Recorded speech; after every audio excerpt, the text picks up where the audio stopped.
Hello, welcome back to Looming Crafty Fiber Arts. I am your host, Christy Davis. I will be showing you today how to loom knit the Stormy Lavender Fields Scarf. This scarf is a combination of a wool lace weight and a number 3 DK acrylic held together as one. I will be giving you options for other yarns to use if you do have issues with wool. We'll discuss that later in the video. So come join me as we make this beautiful scarf just in time for the holidays to give a gift to a friend, a loved one, or even for yourself.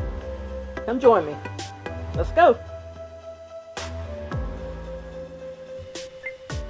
The supplies you will need to make this scarf, as I have made it or written it and will write it up, are sitting here in front of me. I'm going to show you here in a minute.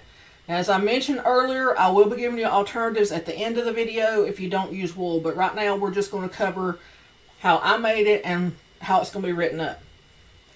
There will be alternatives written up too, but this is the way that I'm doing the video for it.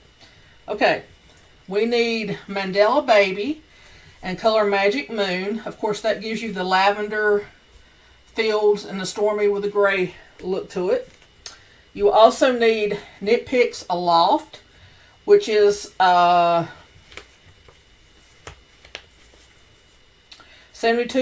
Super Kid mohair, 28% silk, and this is 260 yards. I did not use all of this, so one of these would be enough. And that also gives it that fuzzy, stormy, cloudy kind of look.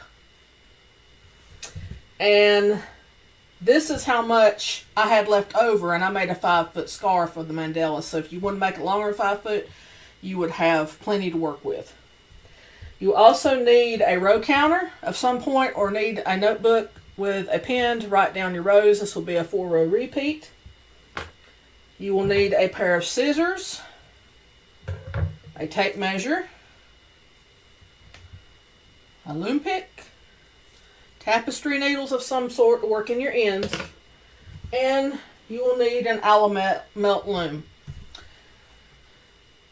We'll discuss other loom options at the end too, but this is made specifically for an Alimelt loom if you want to look exactly like the one I've made here.